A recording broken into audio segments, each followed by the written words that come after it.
కాళికాదేవి శివుణ్ణి తొక్కినట్లు విగ్రహాలు పెడతారు, దాని గురించి పూర్తిగా వివరించండి అని రమాదేవి గారు సత్రంపాడు నుంచి అడుగుతున్నారు. దీని వెనకాతలు అనేకమైన పురాణ గాథలు ఉన్నాయి. అందులో ఒకటి చెప్పాలి. పూర్వం శుంభుడు నిశుంభుడు అని ఇద్దరు అన్నదమ్ములు పరమపాపాత్ములు అమ్మవారితో యుద్ధం చేశారు. అప్పుడు అమ్మవారు శివుణ్ణి పిలిచి, నాయన ఆఖరిసరిగా యుద్ధం వద్దు, వాడు చస్తారు, పాతాళానికి పొమ్మని నా దూతగా వెళ్ళి రాయబారం చెయ్యి అంటే శివుడు రాయబారానికి శుంభ నిశుంభుల దగ్గరికి వెళ్ళాడు.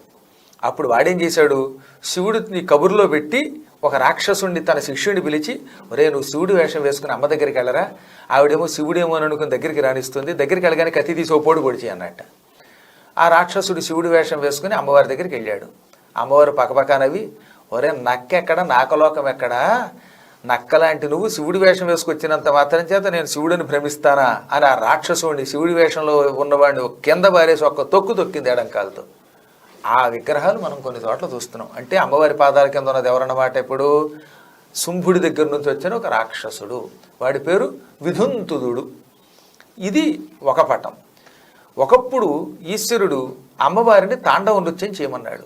తాండవ నృత్యం చేస్తే నేను కైలాసము భూమి కూడా వణికిపోతాయి, నన్ను ఎవరు తట్టుకుంటారు అంది అమ్మవారు.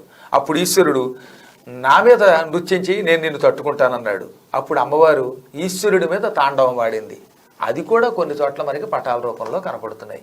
ఈ విధంగా ఒక చోట ఏమో శివుడి రూపంలో ఉన్న రాక్షసుడు అనుకోవాలి, మరో చోట శివుడి మీద అమ్మవారు తాండవ నృత్యం చేసింది. శివుడు మాత్రమే ఆవిడ నృత్యాన్ని తట్టుకోగలడు కనుక.